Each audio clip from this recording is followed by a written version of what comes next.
Williams Podcast Live with me, Williams. Welcome, everyone. Thank you very much for keeping it here. And this is another episode once again. Williams Podcast Live. Of course, we talk creative and performing arts and majorly music as an art. In this episode, I want to have two stories in particular. One story is about Bebe Cool telling people how big he is to an extent of being able to sabotage some people's music. Another story is about Catherine Kusasira. About Catherine Kusasira versus Sophia Nantongo. I saw a clip where Sophia Nantongo was like, can battle and win Catherine Kusasira. Another one is about Catherine Nantongo versus Stecia, Mayanja. So generally, the last one will be about success stories registered by legendary artists organizing especially successful concerts in Uganda in venues like Serena Hotel, Kampala, Serena, Sheraton, etc. So kerewa tutegezeza nti twagala kwogera ku Bebe Cool yakola statements satu zenjagala okubako. My opinion, one, Bebe Cool comes out and is like, nina amaanyi ndi mukwano gwaba nanyini mikutu, I can just make a call and some people's music might not play or will not play again. You know, whenever Bebe Cool is communicating, sometimes because he's aggressive, people kind of fail to get inner information. Let us ask ourselves, do big artists have friendships with the owners of the media houses? Abayimbi mu ggwanga erya Uganda balina emikwano ne bannanyini mikutu. Yes, balina emikwano ne bannanyini mikutu. You cannot rule that one out. So abantu bangi jo balina emikwano ne bannanyini mikutu, and ekyo nakyo nsobola okirecommendinga nokiwagira eri buli muntu yenna oli artist okutuuka ku level ya Bebe Cool. Kubanga oli mukwano gwa Ken Kalisa, oli mukwano gwa Haga Sekalala, oli mukwano gwa bannanyini mikutu, Baba CEO, Nation Media, Next Media, Vision Group, Chikola. Nze nakitegeera ntya when Bebe Cool said that. Nakitegeera mu ngeri ya okuba nti kye tulina okusooka okukkiriza buli artist ayina level of friendship with the owners of media houses. Kati Bebe Cool gwe mmanyiza yali agezaako kugamba nti nze gwolaba okumanya nnyina amaanyi, I can even make a call for your music not to play, and on the other hand singo nekwatako I can probably influence your music to play on certain radio stations or TV stations. That's how I come when perception yange yali bwekyo okusinziira ku line ya bikibi yali communicating. Naye olwokuba sometimes the guys unlucky tumufuna mu nfuna eyo, era bwe tumala omufuna bwe tutyo ne tukozesa omukisa ogwo mukuba. But artists abanene, can they sabotage people's music on different radio stations and TV stations? They can, in many ways, directly and indirectly, knowingly and unknowingly. Especially if I have 8 songs to play on my show, tutandika enkola n'obukwakulizo. I'm supposed to play 8 songs. Ugandans have released 12 songs on that day. On my 8 songs, I have to play some music from East Africa, some music from the rest of Africa. I have to play some music from West. I have to play some recurrent music abadde unayinga akyaliwo. I have to play new music. Of course, I have to play classics, all these.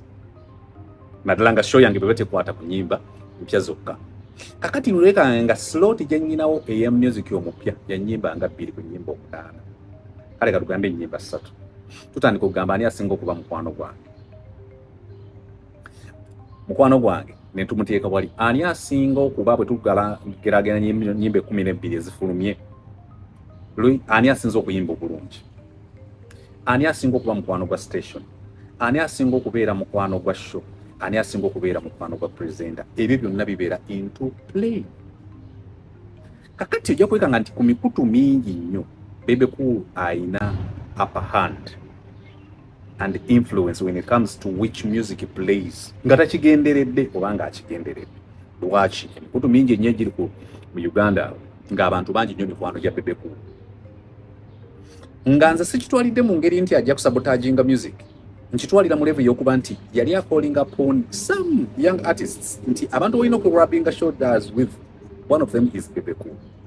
Wadde ffe twakitwalira mu ngeri eri endala ya Bebe Cool ya bragging about how he can sabotage some people's music. It is not right. Let us be positive this time and pick the other side of, can artists of course sabotage? They can. Let us not limit ourselves or limit the issue of this thing in particular on Bebe Cool, but also in how many ways can artists sabotage other people's music?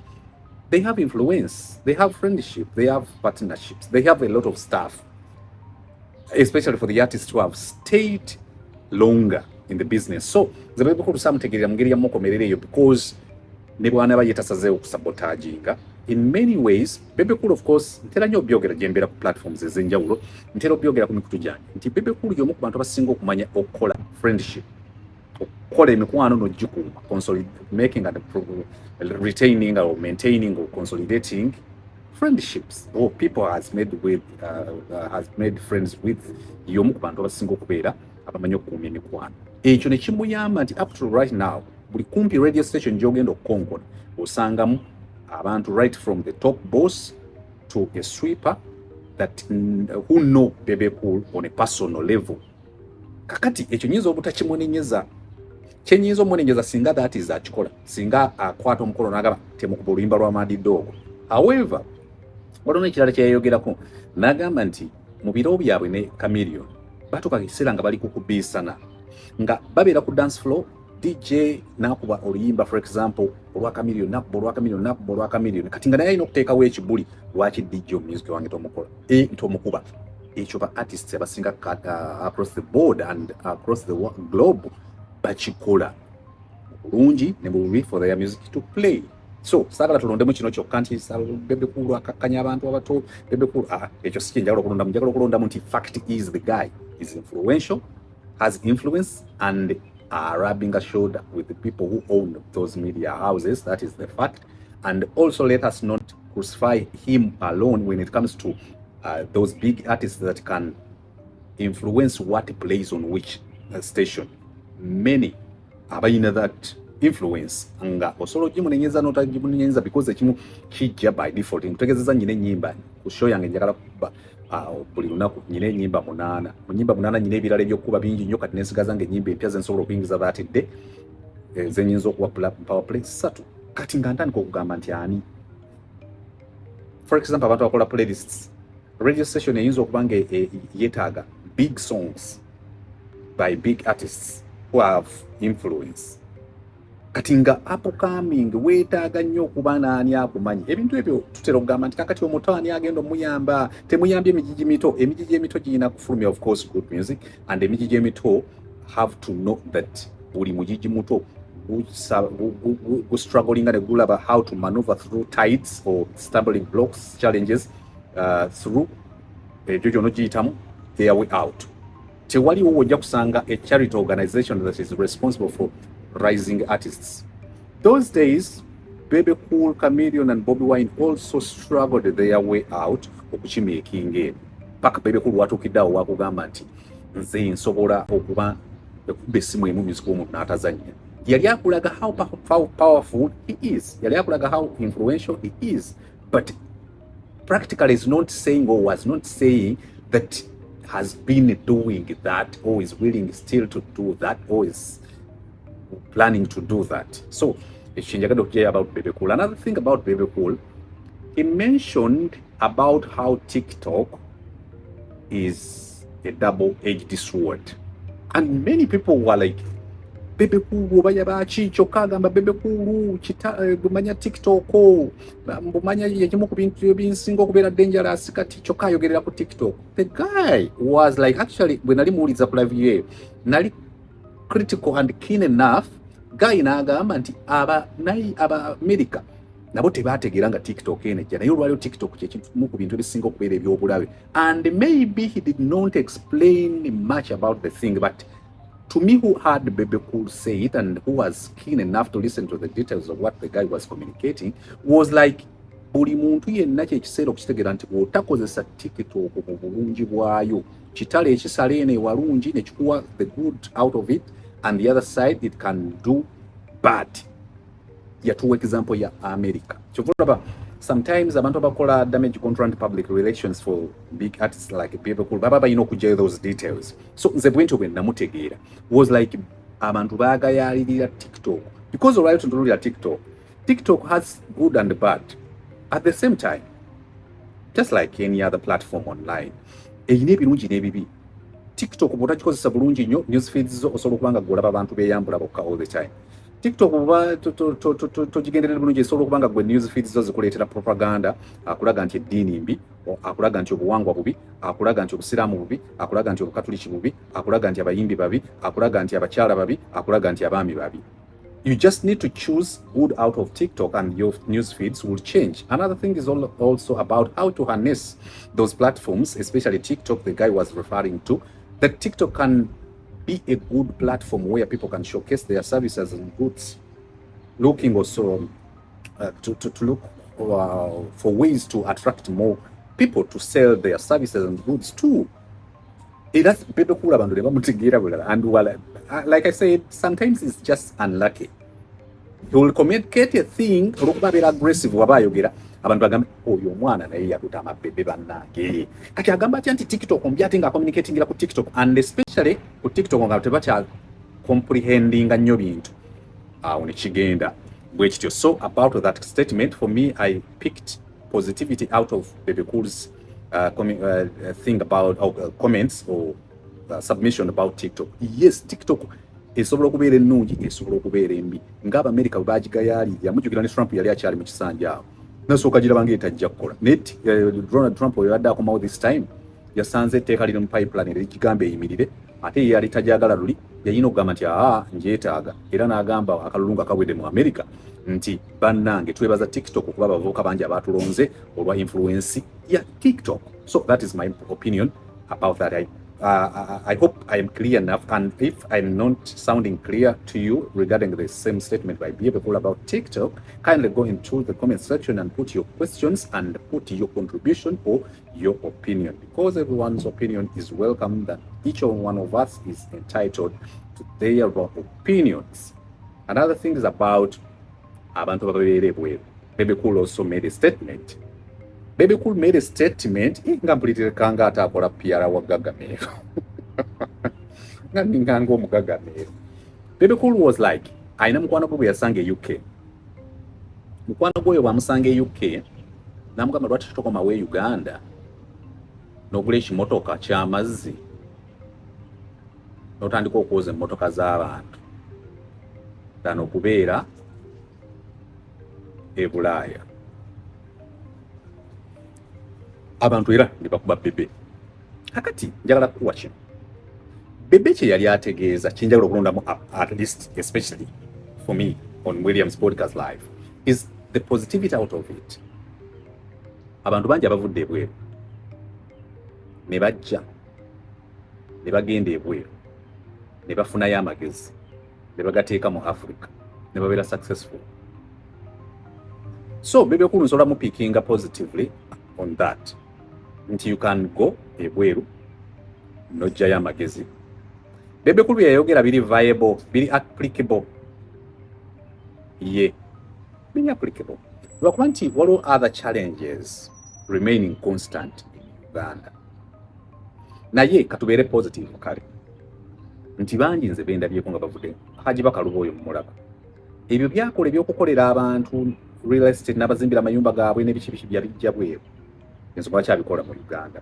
Abantu abasinga abazze ne bakola ebintu restaurants bali successful, abantu abakoze ebintu bakolanga agency A&B ebintu ebyo amagezi bagajje ebweru. Abantu bangi nnyo abakoze ebintu nga singa otunuulira butunuulizi business Bebe Cool gyali mu recommendinga, singa okibala obulungi ekintu ekyo, Uganda y'emu ku nsi mu Africa ezisinga okubaamu emmotoka ezeetaaga okuyonja buli lunaku. Kati weetaaga buteetaazi nti Bebe Cool bw'amala okyogera bw'atyo nga n'okuvumwa amaze okuvumwa, n'ogamba how better can I make this viable? Bannayuganda basobola okugula saaviisi eno. Oyinza okuba nga weetaaga bwetaazi kutegeera biki by'osobola okugatta ku kimotoka kyekyo. Mu nsi zino balina ekintu kye bakola, bafuna vaani. Oli afuna vaani ye ng'esengula abantu abatonotono, oli n'afuna traka ye ng'esengula abantu. Okusenguka mu Uganda gye kuli, naye okusenguka tetulina kufunira bantu basengula bulungi bantu mu Uganda. Olaba amagezi g'ogajja eno okulaba abantu b'osobola okusengula ebintu bye ne bitamenyeka ne bitayatika. Because Uganda tusenguka kiro, ate mu kusenguka ebintu ne byatika era ne byonooneka nnyo. Kati wano bagenze bakimprovinga nnyo ekyokusenguka nti osobola okusenguka ebintu byonna byetwonooneka. Ekirala ebintu ng'okwoza emmotoka, abantu wano batambula ne vaanizi zaabwe ne trucks zaabwe nga zirimu sabbuuni, empiira n'ebirala. Kyovula nti ensi at least kanjogere ku America where I've been at least for a little time, nti wano emmotoka gw'ogyeyoleza n'ogyeyoleza. Kitegeeza nti omuntu asobola okimprovinga e Uganda okutuuka ku level eyo nti osobola okuba ng'otambula ne vaani yeeyo oba traka yeeyo ng'eriko amazzi. Owaaye ndi waka wano, leeta ekimotoka kyo kinjoleze ku motoka yange, jangu onjoleze emmotoka yange oginjoleze wano, nga bw'olaba abakapeti n'abalala. So abantu twakifunamu nti Bebe Cool bwe yayogera ajeregerera bankuba kyeyo kyobola abasinga omuddamu bamuddamu nga bamugamba gw'ogamba nti ebweru wali mukyala wo nga gye yali azaalira tabani ngo oyagala asambireyo omupiira. Definitely ebweru waliyo ebintu ebirungi, era Bebe Cool nga bwe yabagamba nti osobola okubbayo ekirungi n'otwala ekintu ekyo positively. And of course home is home. That is what also I would like to pick up from whoever says banaye ebulaya. Yes, home is best. Kyovula nti ebiseera ebisinga tuba twagala nnyo ti ebitateredde bitereere. Kuba abantu abasinga ekisinga batwala ku byeyo kwe kuba nti abeera, for example, abantu abali mu mirimu egimu mu Uganda, emisolo nga tegiri fair, abamu bawa emisolo abalala tebawa misolo, abamu banyigirizibwa abalala ne babawewulirako, enguudo nga tezifavoringa, because ebintu ebimu daddala emirimu egimu gye twogerako okuleeta mu Uganda oba mu Africa waliwo ebigifavoringa mu nsinga zino. Road networks, systems z'enguudo, road network, the system that has routes up to each and every home. Buli wamu wogenda oluguudo lutuukayo. Kakati bw'oba oyagala kwoleza muntu mmotoka, oluguudo olina enguudo ezisobola okutuuka ku buli nnyumba obulungi ekimotoka kyo kireme kwabika mipiira. Road network eyo eriko erina GPS eri accurate. Omuntu bwakulagirira nti jangu onjoleze wano emmotoka, jangu ondeetere wano ebintu, jangu onshoppingira ebintu. Tuyina internet eri stable enough. Kati ebyo tuba tulina okubuuza One Bebe Bantu ne mugamba nti okay, oyogedde ku musajja ajja aleeta ekimotoka ky'amazzi, amazzi ago wamala okugafuna, ekimotoka ekyo kigula ssente mmeka, omusolo kikiryalinga. Bagenda kirabira mu ngeri ya gaayonaze ku creatinga mirimu, baleme mubinika musolo, because ekimotoka kye kimu osobola okukifuna wano ku ssente katugeze emitwalo nga 3, 4, 5. N'otuuka e Uganda ne bakikulemesa ne bakikuba emisolo ne batripolinga z'okiguze eno. Kati ebibuuzo bye tulina okubuuza Bebe Cool nti ekimotoka ono bwe wali oyogera naye wa consideringa the fact nti ekimotoka kiyinza okumulemerera ku ba revenue. Also the road network, the system of our roads zifavoringa ono omuntu okutambula with heavy traffics, because heavy traffic ewaffe mu Uganda aleetebwa nnyo, omugoteko gwaffe guleetebwa enguudo ezitali planned. Tetuplaninze bulungi nnyo. Kati nalabye baleese ebitaala nti ebikuba fine, ate abavuze ne tucomplaininga. Kati ate waliwo olwa traffic lwaŋŋamba nti nze nzije mpite ku bitaala.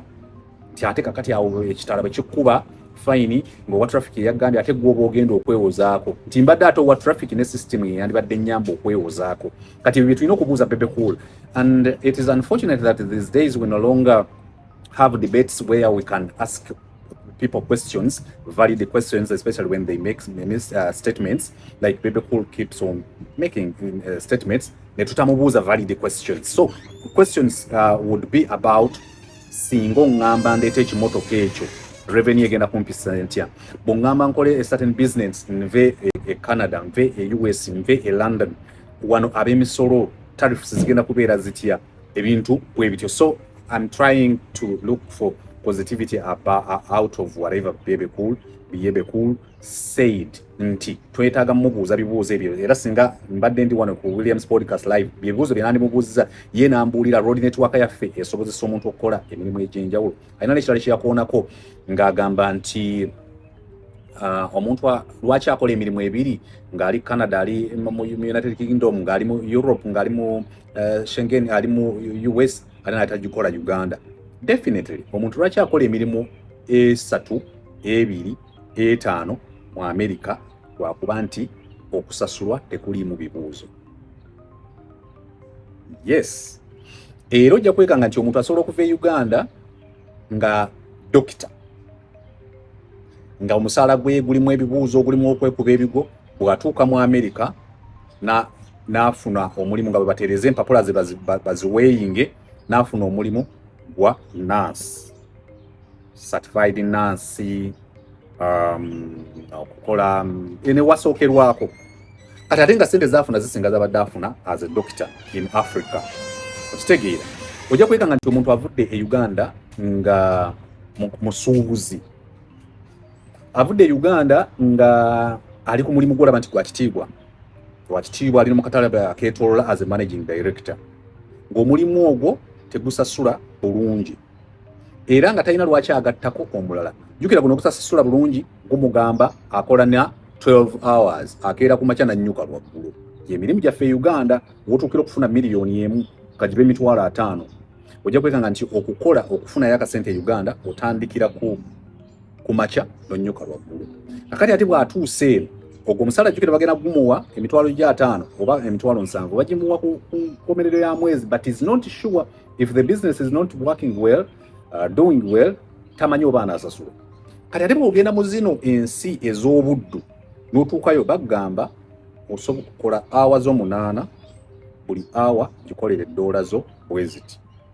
Okitegeera era bw'onnyuka ffe tukutadde bwe tuddamu kukubira for overtime tujja musasulira tukutadde. Kati omuntu ng'akola okuva ku ssaawa 3 paka 11 oguwedde ali ku shuwa ddiiro bw'agenda kuguddako essaawa 8 shuwa ddiiro. Kati bw'ogatta emirimu ebiri egikolebwa mu Uganda n'emirimu ebiri egikolebwa ebweru wa Uganda, especially in countries like some countries in the Scandinavia, Schengen, United Kingdom, Canada, US, ojja kwekanga nti emirimu egyo bw'ogikolera eno gisinga eri. However, there are also challenges of high cost of living. Bills zeno ziri too high. Ogero kigattagattawo nga Bebe Cool singa aba afunye a summit or a session, a conference, a workshop where he can explain to the youth n'abanyonnyola ebyo ebintu byonna asobola okufuna a valid point that is communicating. Naye olwokuba nti akicommunicatinga hurriedly naye ajja n'akicommunicatinga awo n'akirekaawo naffe ebibuuzo tumubuuza bingi nnyo. So omugagameero I wanna have you one on one nkubuuza ebibuuzo ebyo obinziremu. Williams Podcast, and this is Williams Podcast Live, and with me Williams. Wow, another thing Bebe Cool mutadde. Another thing is about, I want to thank legendary music artists of Uganda, the legends who started music especially around 2000, 1995 to date. The Chameleons, Bebe Cool, Bobby Wine, Misa Chi, Geoffrey Rutaya, and the likes. Mwine chintu chemukola that I like of bringing back masses to watch, to enjoy the music they love, the music that has been coated with the propaganda of music wabakadde. and you're able to bring it back, those masses to watch, listen and dance to the kind of music abantu gwe badde bagirega nti wa band music wa bakadde. So far I've seen successful concerts, right from one by Misach, another by Chameleon some time back did a good concert, Juliana did, Irene Nambilu did, had one, Haruna Mubiru, Geoffrey Rutaya, Rodfred Sebata, Catherine Kusasira. Recently we had more Sophia Nantongo. We yet to have Stecia Mayanja is also having a concert coming up. 1st November we're having Maureen Nantume. Kabuye Semboga is having a concert. We have seen several concerts by those people who have been here since at least 1995. That is a blast. That is a success story registered by those people.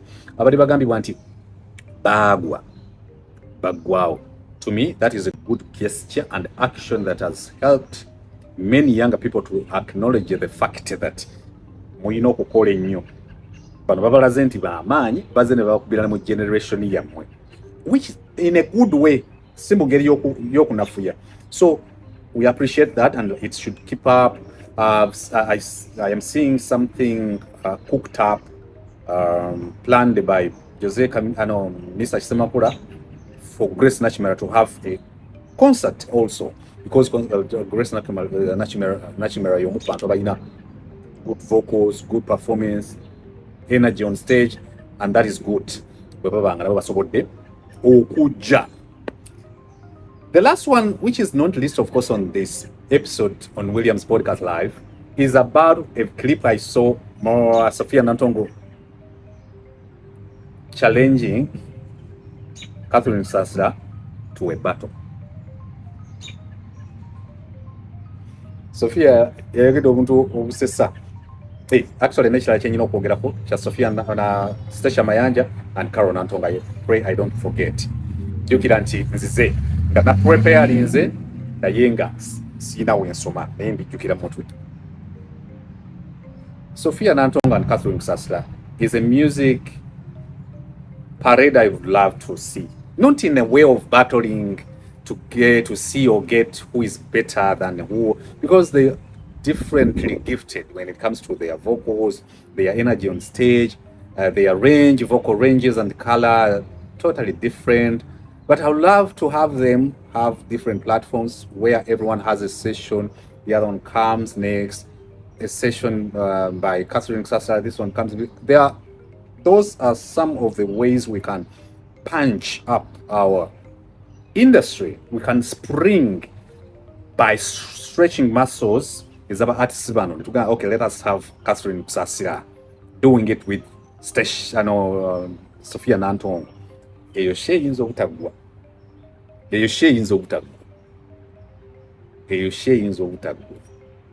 Bayina katalogo. Bayina endongo. Ngabo olaba nti paka kati Bebe Cool, Chameleon, they are still in balance. Bebe bwabere n'agamba nze oyo tujja kwetwala ne Chameleon. But kyemba njagala all in all is the positivity of creating or revamping the ecosystem of the industry. Nti singo havinga nofuna omusajja akiteeka musende nga bwojjukire ekya Simbi ne Shiba Karungi, era we appreciated and still appreciate the energy and willingness from Shiba or by Shiba, because Shiba Mugamba is not a vocalist and we understand he's not vocally matching that of Cindy. Naye aleta what she had and still na putting up a good performance. Ne Cindy naye natulaka kye twali already tumanyi, and ekyo ne kibako ebugumu kye kyateeka ndalamba kyala. So I'd love to see Sophia and Catherine Kusasira put up their best.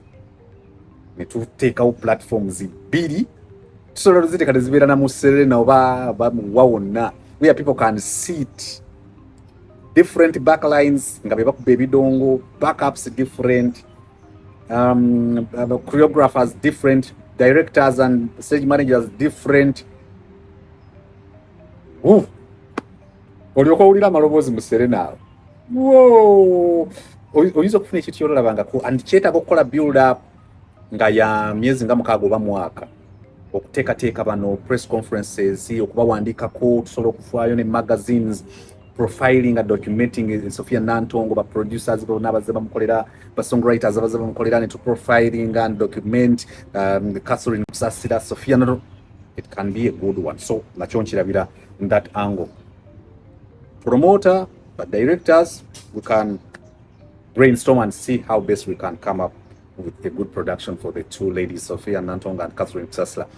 Lastly, a story, a superstitious story between or about Stecia and Carol Nantongo. That thing is old enough.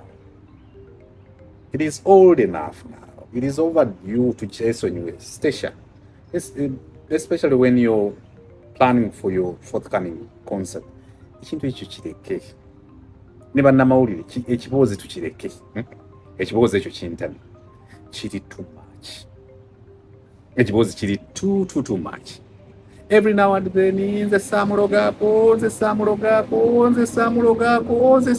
Stecia Mayanja kati is a mother, is an aunt, is everyone, is everything to Carol Nantongo, and the big career of banze samulogako and ffe bannamawulire tukola nnyo sakazi mwoyo sataya owa wama kituufu wama because it generates views, but it's uncalled for and not irrelevant anymore, and I don't think Charles ever been relevant.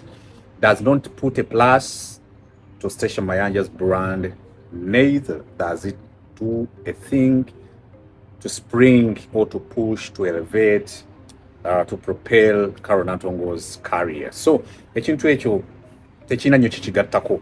Here on Williams Podcast Live, we condemn it. We condemn the story.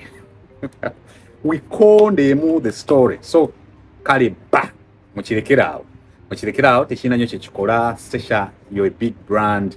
Uliwojja with those lamentations, crocodile tears of kinje namuloga omwana oyo nje omwana wenamala ne mugamba kati nalabye ne Judas manager wa Carol Nantongo naye avuddeyo ayo mwana atukuyire engoye kati bwetwaje ngoye terusuuka Carol. That is not good for our industry. For now, I'm saying goodbye. Williams Podcast Live. Bye-bye.